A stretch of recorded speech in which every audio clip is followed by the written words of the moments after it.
खूब सुंदर ऋषि मुनि की कथा। प्राचीन काल में बर्ज सरावर्ष नाम का एक ऋषि थे।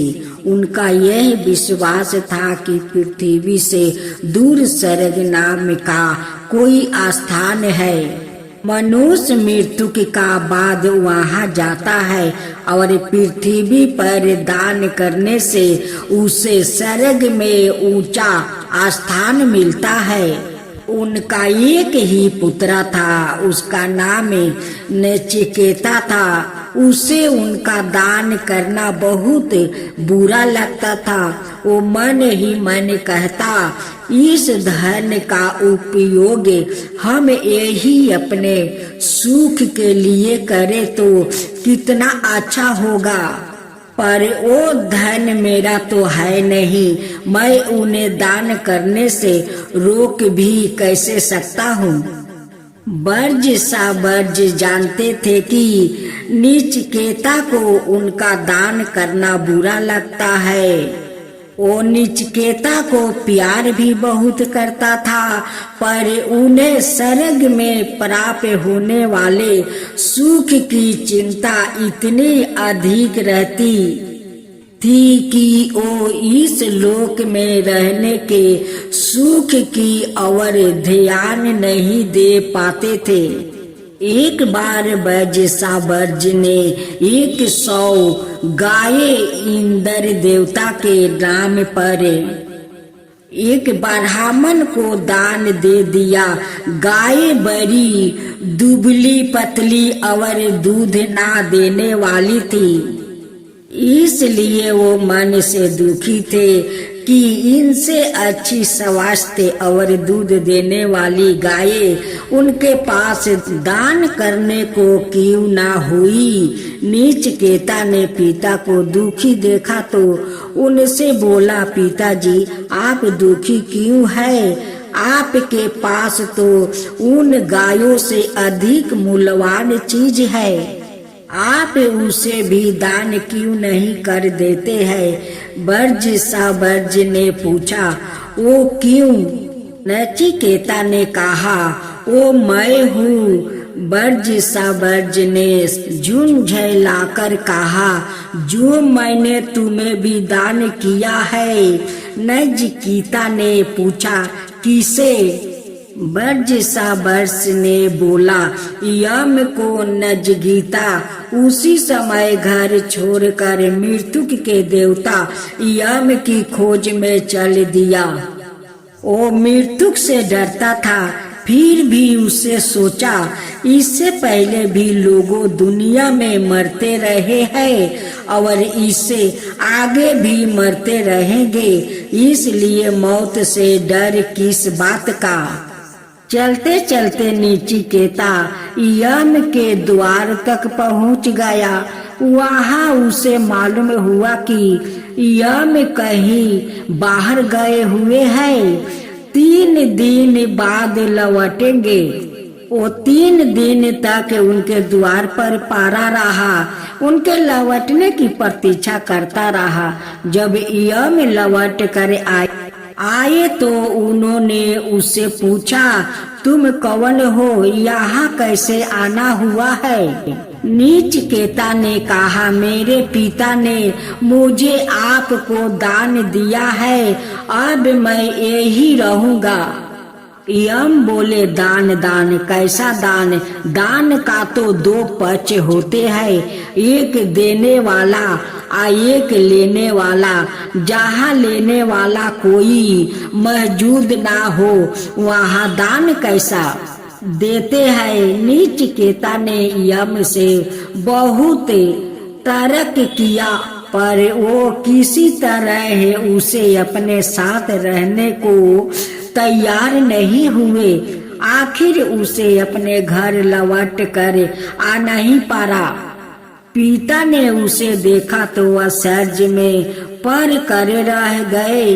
उन्होंने नचिकेता के लौट आने से मन में खुशी तो बहुत हुई, पर बोले मैंने तो तुम्हें दान कर दिया था, फिर तुम लौट कैसे आए? नचिकेता ने कहा, देवता किसी का दान नहीं लेते हैं। उसने यम से बात हुई, सारी बातें कह सुनाई।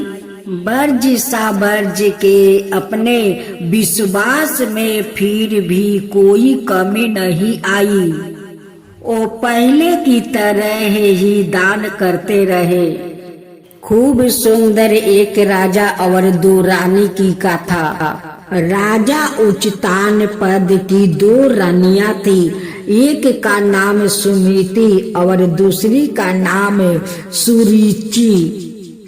सुमिति बड़ी थी, उसका एक पुत्र था जिसका नाम द्रुप था। सुरुचि का भी एक पुत्र था, उसका नाम उत्तम था।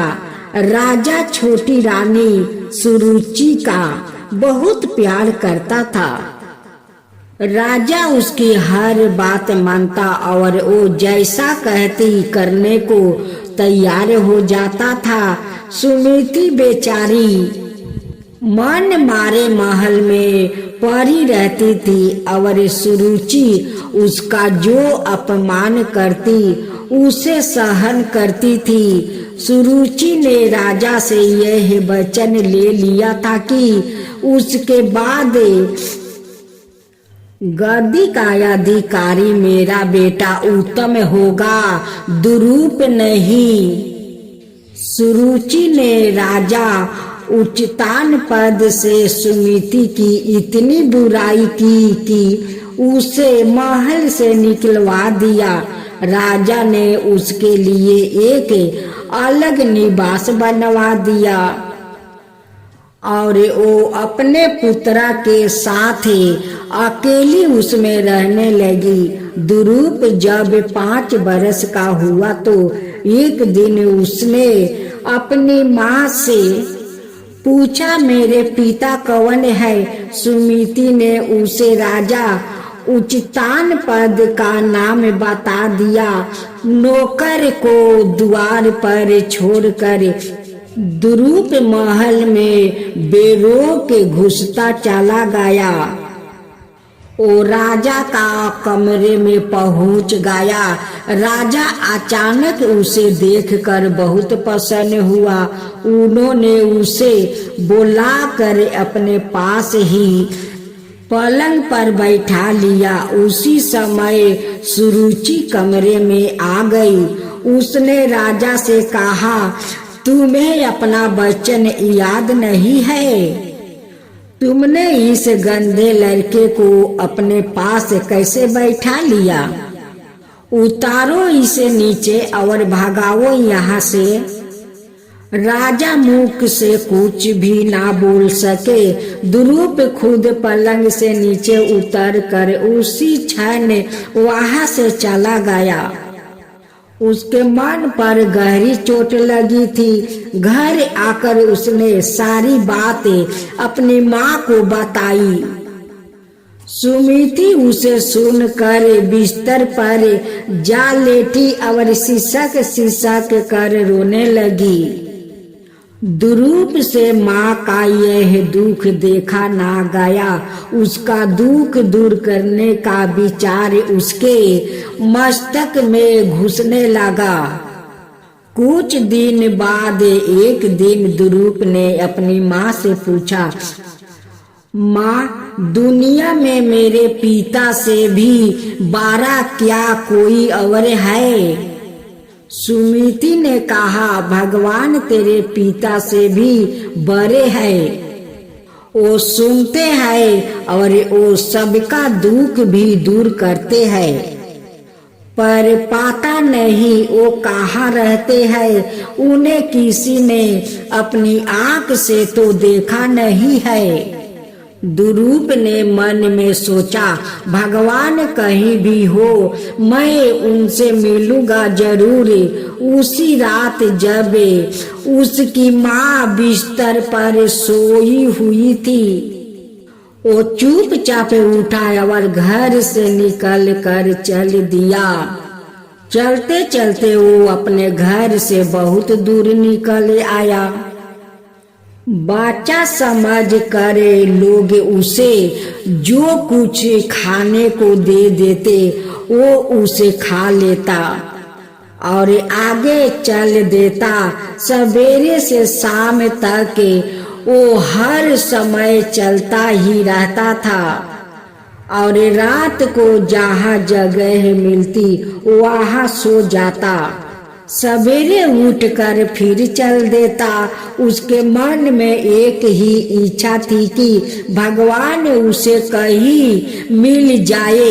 वो अपने पिता से भी बड़े किसी राजा की मन में कल्पना करता, पर वैसा कोई उसे मिलता ही नहीं। एक के बाद एक अनेक नगरों में वो अकेला घूमता रहा। इसी प्रकार कई बरस बीत गया, पर उसे भगवान के दर्शन कहीं नहीं हुआ। घूमते घूमते एक बार वो एक जंगल में पहुंचा। जंगल का उस पार परलोक की सीमा शुरू होती थी। इस जंगल पर पृथ्वी और परलोक दोनों को निवासियों का अधिकार था, इसलिए मनुष्य और देवता दोनों ही जंगल में आ जाया करते थे। बालक दुरूप उस जंगल में और उसके पार भी घूमा फिरा करते थे, पर उसको भगवान कहीं नहीं मिले। आखिर थक हार कर वो एक दिन आंखें मिचोड़ कर एक पेड़ के नीचे बैठ गया। उसने मन में यह निश्चय कर लिया था कि जब तक भगवान आकर खुद नहीं कहेंगे कि मैं भगवान हूँ, वह आंखें नहीं खोलेगा। पृथ्वी का मनुष्य उसे बाल योगी समझकर उसे पास आते और उसे खाने पीने के चीज कपड़ा दे जाते थे। ब्रह्मा विष्णु शिव इंद्र और कई देवता भी परलोक से उसे देखने आए और अपना अपना परिचय देकर उसे आंखें खोलने को कहा, परंतु उसने आंखें नहीं खोली। इस प्रकार उसे अकेला जंगल में आंखें बंद किए बैठे कई बरस बीत गया। उसने इस बीच में एक बार भी सूर्य का प्रकाश नहीं देखा था और मन में यह सोच लिया था कि भगवान यदि उसके पास नहीं आए तो वो कभी आंखें नहीं खोलेगा। एक दिन वो रोज की तरह आंखें बंद किए बैठा था। तभी किसी ने उसके पास आकर कहा, मैं भगवान हूँ, आंखें खोलो। दुरूप ने खुश होकर आंखें खोल दिया। उसने देखा कि उसके जैसा ही एक मामूली सा आदमी उसके सामने खड़ा है। उसने दुरूप से कहा, तुम मनुष्य में ही भगवान को देख सकते हो। भगवान वो ही बसते हैं जहाँ मेहनत करने वाले मनुष्य अपना खून पसीना एक करते हैं। दुरूप की समझ में बात आ गई। उसने उसी समय से उठकर मेहनत करने वाले गरीबों की सेवा का काम शुरू कर दिया। वो उनकी बस्ती में जाकर उन्हें सुख पहुंचाने का काम करता, उनके घरों की सफाई करता, प्रेम से भोजन कराया। चलते समय ब्राह्मणों ने विश्वामित्र की बड़ी प्रशंसा की।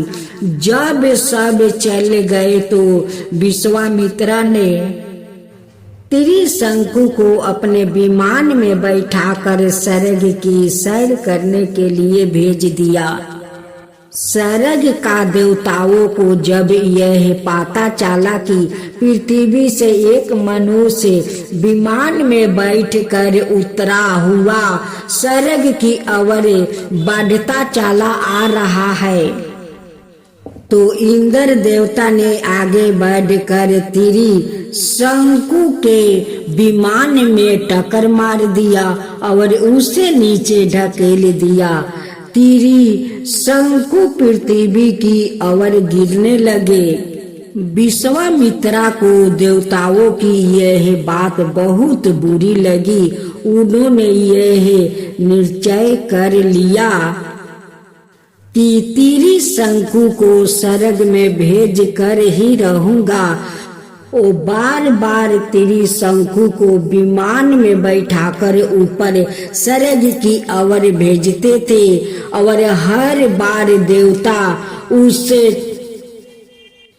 धक्का देकर नीचे ढकेल देते थे। इस प्रकार त्रिशंकु को ऊपर भेजने और उसके लौट कर नीचे पृथ्वी पर आने का सिलसिला बहुत दिनों तक जारी रहा। सरग पृथ्वी से बहुत दूर था, इसलिए एक बार का ही आने जाने में कई दिन लग जाते थे। अंत में विश्वामित्रा को एक उपाय सूझा।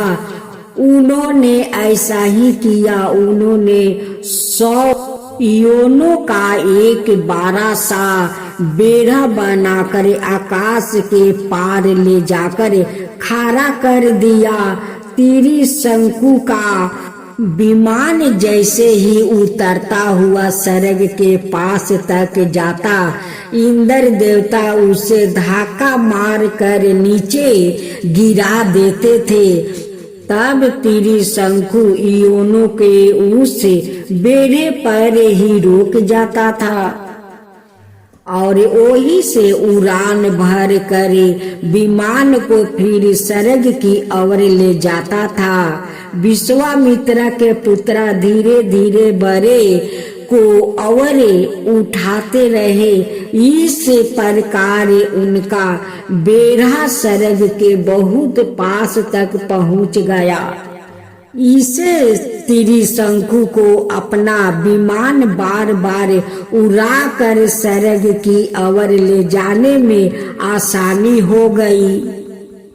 कोशिश करते करते एक दिन त्रिशंकु ने अपना विमान बेड़े पर से इतनी तेजी से उड़ाया कि वो फुरे से ऊपर निकल गया। धक्का मारने के लिए तैयार इंद्र देवता उसे देखते ही रह गया। त्रिशंकु सरग में पहुंच गया। त्रिशंकु ने सरग में खूब सैर की। उसे वहां बहुत अच्छा लगा। विश्वामित्रा के 100 पुत्र अपने अपने विमान लेकर वहां से नीचे पृथ्वी पर लौट आया और त्रिशंकु के नीचे लौट कर आने की प्रतीक्षा करने लगे। हमारे देश में किसी समय एक राजा थे। उनका नाम विश्वामित्र था। उनके 10 पुत्र थे। उनके पास बहुत बड़ी सेना और अतुल धन संपत्ति थी। प्रजा में सब लोग उनका बड़ा दावा मानते थे। एक बार वो अपने राज्य के किसी जंगल में शिकार करने गया। उनके 10 पुत्र और बहुत से सैनिक भी उनके साथ थे। जंगल में डेरा डाल दिया गया, तंबू तान दिया गया। वहां से कुछ दूर एक घास भूस की कुटिया थी, जिसमें वशिष्ठ मुनि रहा करते थे।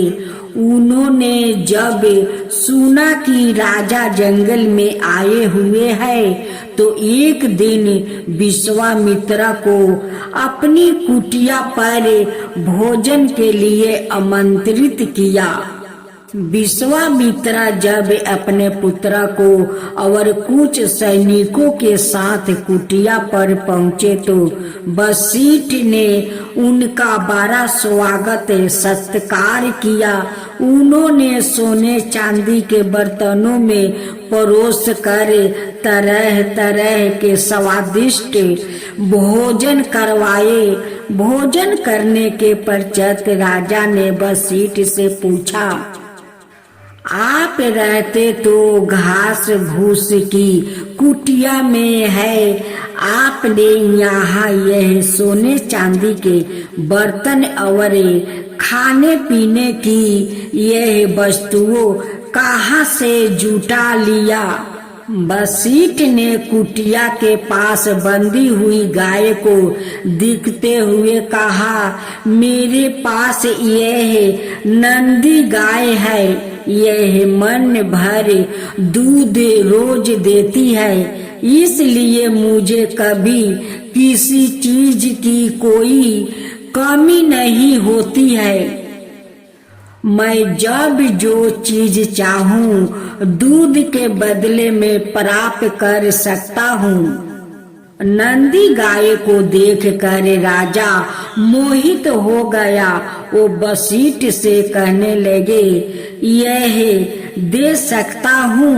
राजा समझते थे कि इनके राज्य में कोई उनकी बात को टालने का साहस नहीं कर सकता है। पर वशिष्ठ ने उन्हें गाय देने से साफ मना कर दिया। राजा नाराज हो गया। उन्होंने अपने सैनिकों को गाय को खूंटे से खोल कर ले जाने की आज्ञा दे दिया। सैनिकों गाय को खोल कर चलने लगे। गाय वहां से जाना नहीं चाहती थी। वो बार बार लंबाती सिर हिलाती और वशिष्ठ की ओर देखकर आंखों से आंसू बहने लगती। वशिष्ठ से रहा नहीं गया। उन्होंने क्रोध में भर कर जोर से चिल्लाकर कहा, छोड़ दो गाय को।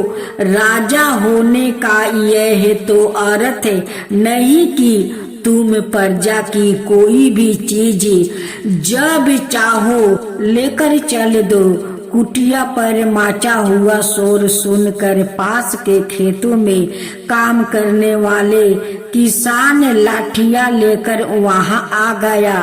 राजा ने आज्ञा दी, इन सबको मार कर भगा दो और गाय को ले चलो। सैनिकों और किसानों ने युद्ध होने लगा। राजा के 10 पुत्र भी सैनिकों को साथ लिए उनके पास से बर्छी, भाला, बलम, तलवार, फरसा आदि तरह तरह के हथियारों थे। किसानों के पास केवल लठियां थी। युद्ध कई दिनों तक चलता रहा। राजा ने राजधानी से और सैनिक बुलवा लिया। किसानों भी राज्य भर के गांव-गांव में डूगी पिटवा कर किसानों को इकट्ठा कर लिया। राजा के अनेक वीर सैनिकों और 10 पुत्र युद्ध में मर गए और कितने ही मैदान छोड़कर भाग गया। राजा को अपनी इस हार से बहुत दुख हुआ। युद्ध में हुए रक्तपात ने उन्हें युद्ध और हिंसा की निरर्थकता का बोध करवाया। उन्होंने वैराग्य हो गया और वो सन्यासी बनकर अकेले हिमालय की ओर चल गया। अब प्रश्न यह था कि राजा कौन हो और राजकाज कैसे चले। किसानों ने वशिष्ठ से कहा कि आप राजा बन जाए, पर यह तैयार नहीं हुए। उन्होंने कहा, तुम्हें खुद अपने पर राज करना चाहिए। गांव-गांव में पंचायतें और सभाएं बना लो और यही राज काज का सारा काम किया करो। किसानों ने वैसा ही किया। तब से किसी एक आदमी को राजा बनाकर राज करने का अधिकार नहीं रहा। प्रजा ही राजा बन गई।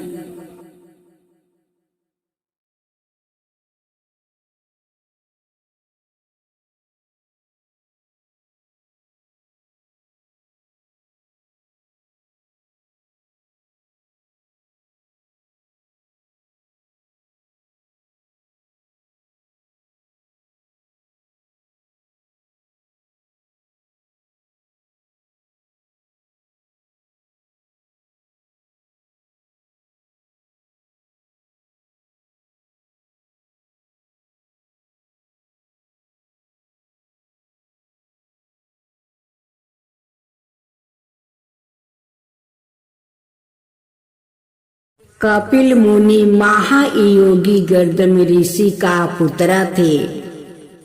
उनकी माता देवहूति महाराज मनु की पुत्री थी।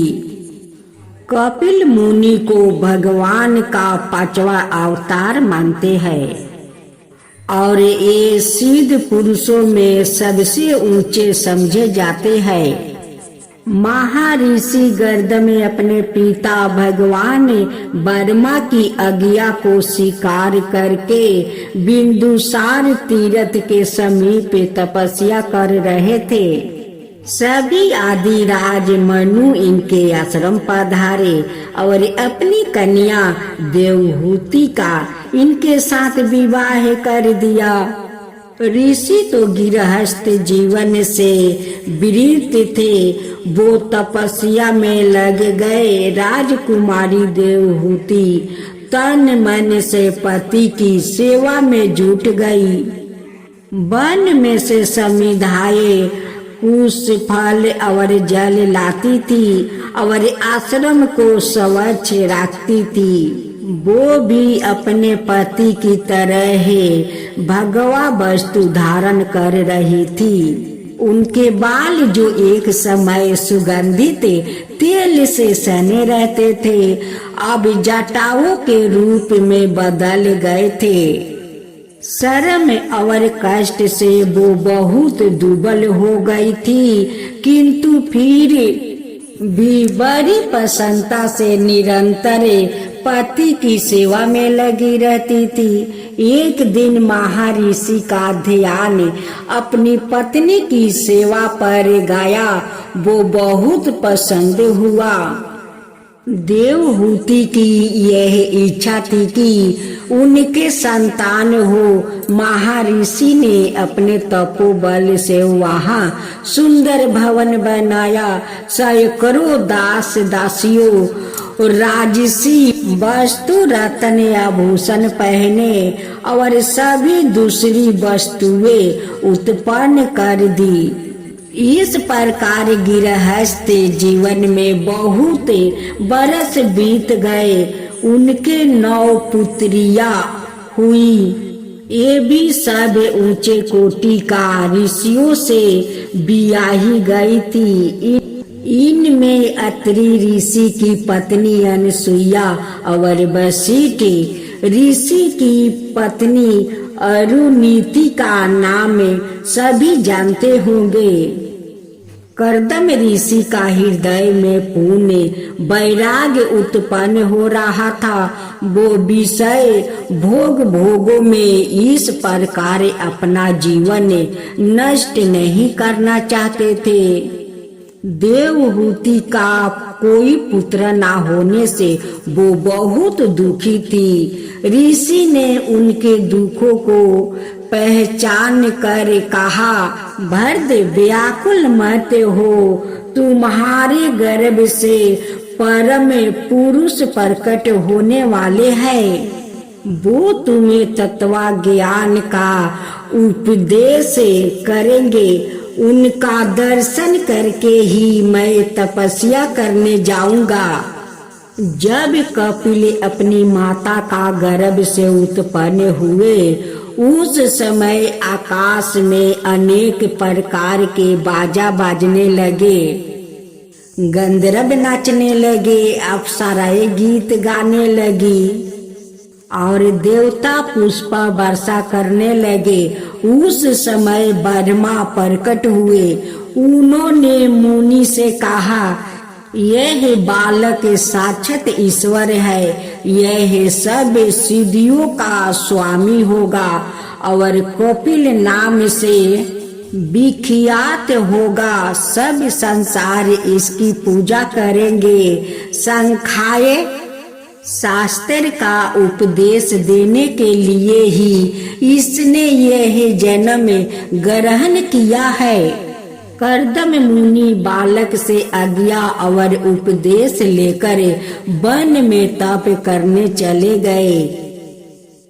कपिल ने अपनी माता को चतवा ज्ञान का उपदेश दिया। फिर छोटी अवस्था में ही माता से आज्ञा लेकर वो समुंदर के किनारे तपस्या करने चले गए।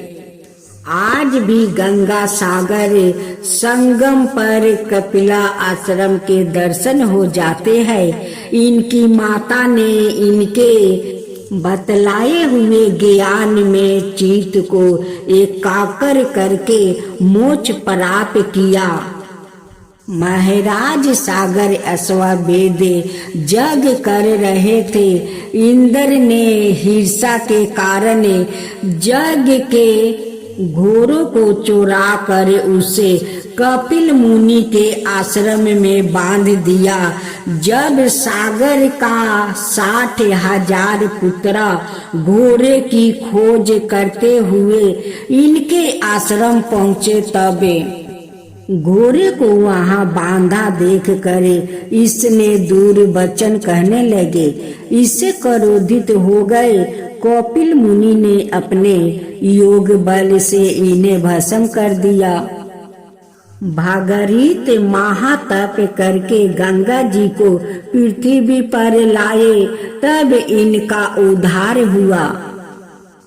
महर्षि कपिल का संख्याय शास्त्र का मूल सिद्धांत यह है कि कोई वस्तु उत्पन्न होती है और ना नष्ट होती है, केवल उसके रूप में परिवर्तन होता है।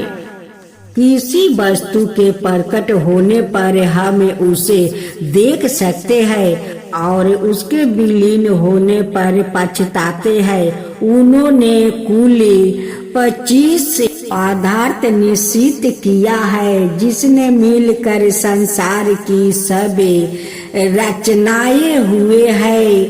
पदार्थों की संख्याएं ठहराने के कारण से ही इनका बनाया दर्शन सूत्र संख्याएं कलकत्ता है।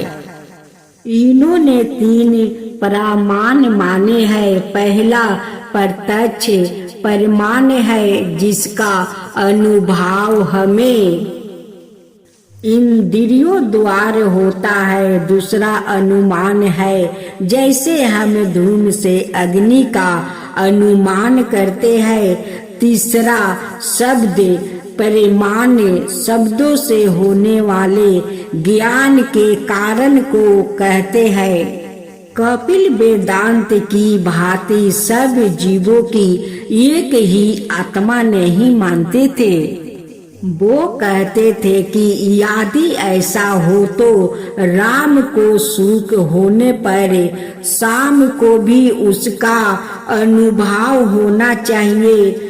वो मानते थे कि जिस प्रकार चुमुक की इच्छा ना होते हुए भी लोहा उसकी ओर खींच ले आती है, उसी प्रकार ईश्वर अथवा आत्मा किसी की इच्छा ना होते हुए भी इस दृष्टि की रचना हो गई है। कुछ उनका मत वेद, उनके पर भी वेदों की प्रधानता को उन्होंने स्वीकार किया है। उनके मत से सब अंतःकरण प्रकृति में लीन हो जाता है, तब जाकर पुरुष मुक्ति पाता है।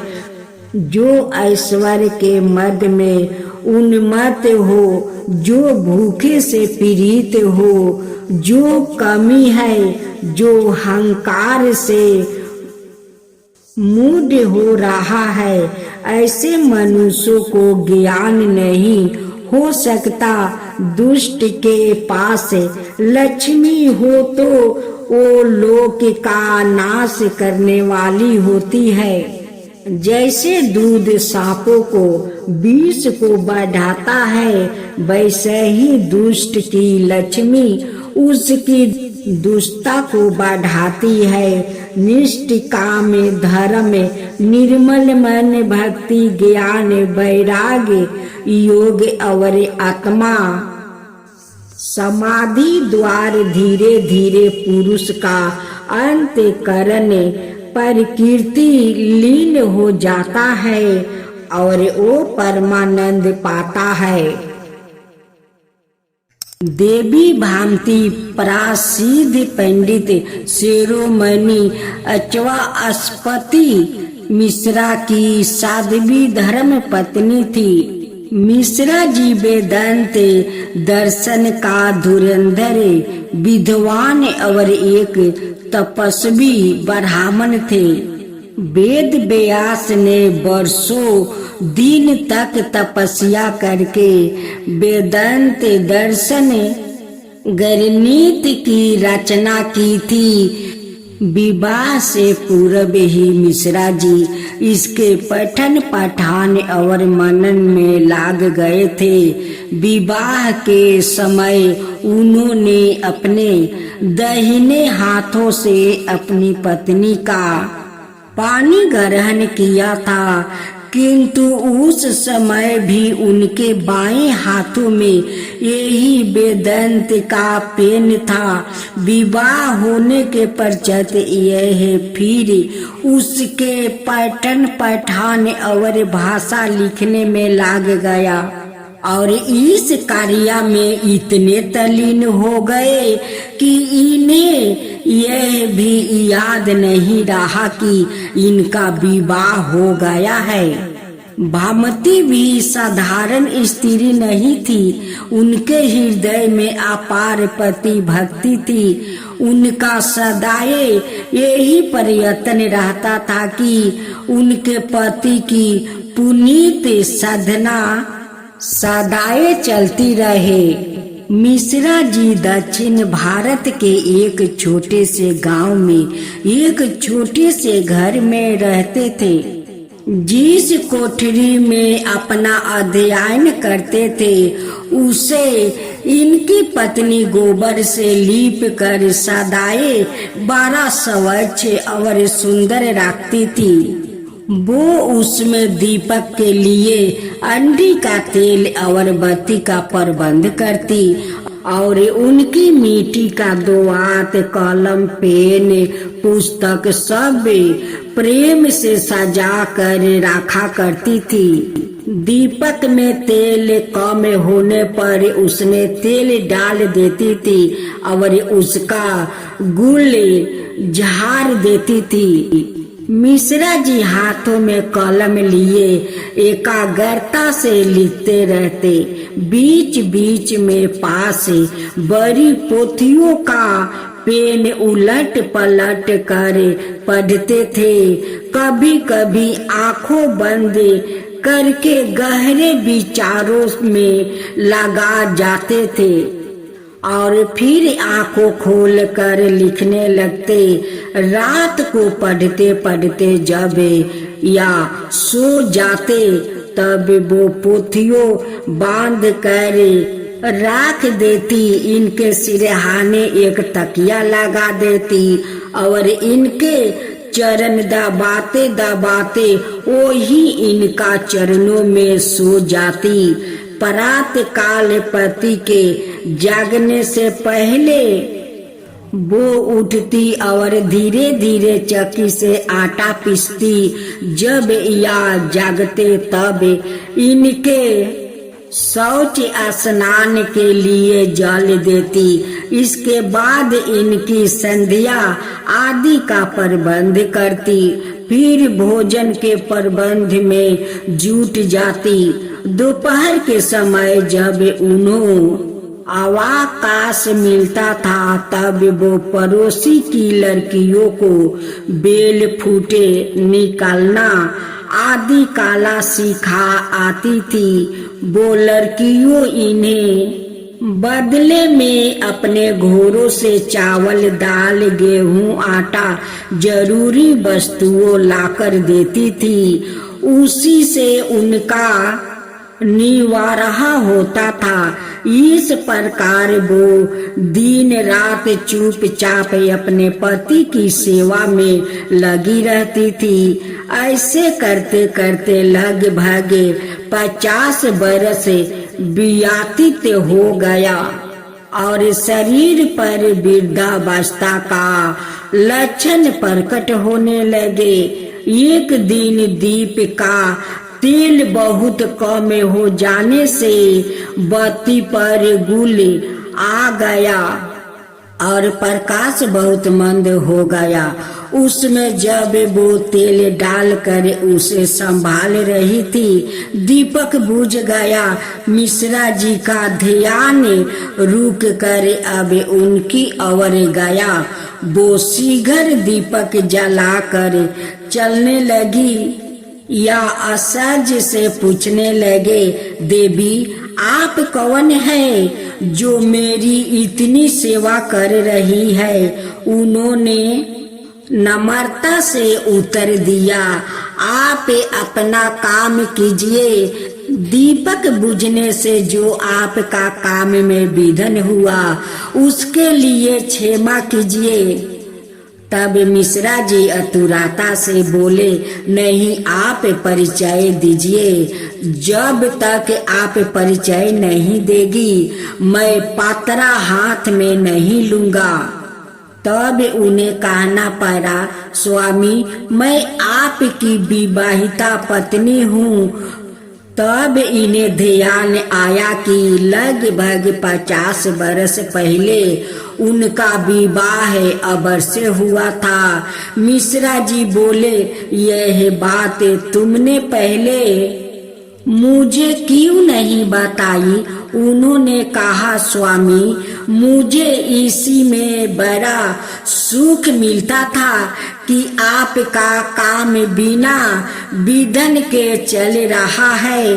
आप अपने काम में लगे रहते थे, मैं अपने काम में लगी रहती थी। यह मेरा बड़ा सौभाग्य है कि मैं संसार का प्रपंच में नहीं फंसी और आपका सारा जीवन भी शास्त्रों का लिखने पढ़ने में बीता।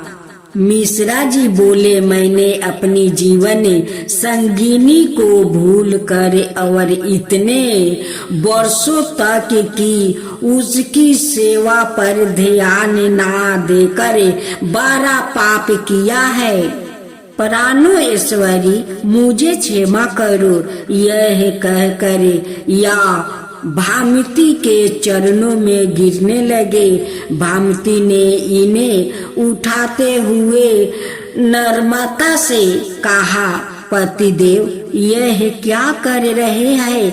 मैंने तो अपने जीवन में आपकी सेवा के अतिरिक्त और कुछ कभी चाहा नहीं है। आपने मुझे अपनी सेवा का जो सुख अवसर दिया है, यही आपका मेरे ऊपर सबसे बड़ा उपकार है। मिश्रा जी ने कहा, मेरे इस ब्रह्मा सूत्र के भाषा का नाम तुम्हारे ही नाम पर भामिति होगा, जिससे तुम्हारा नाम और तुम्हारा अपूर्वम त्याग सादा संसार में अमर रहेगा। मुझे इस गणित की एक एक पंजिका में और एक एक अक्षरों में तुम्हारा जीवन का सीख रहेगा। तुम ही ब्रह्मा सूत्र का मूर्तिमान अर्थ हो। आज भी वेदांत दर्शन ब्रह्मा सूत्र का वह भाषा अपूर्व में समझ जाता है और इसका पंडितों में बहुत अधिक मान है। हम गर्व के साथ कह सकते हैं कि भामती जैसी साध्वी त्याग मूर्ति और पति परायण भारतीय नारायण जो आदर्श उपस्थित किया है वो संसार में अद्वितीय है।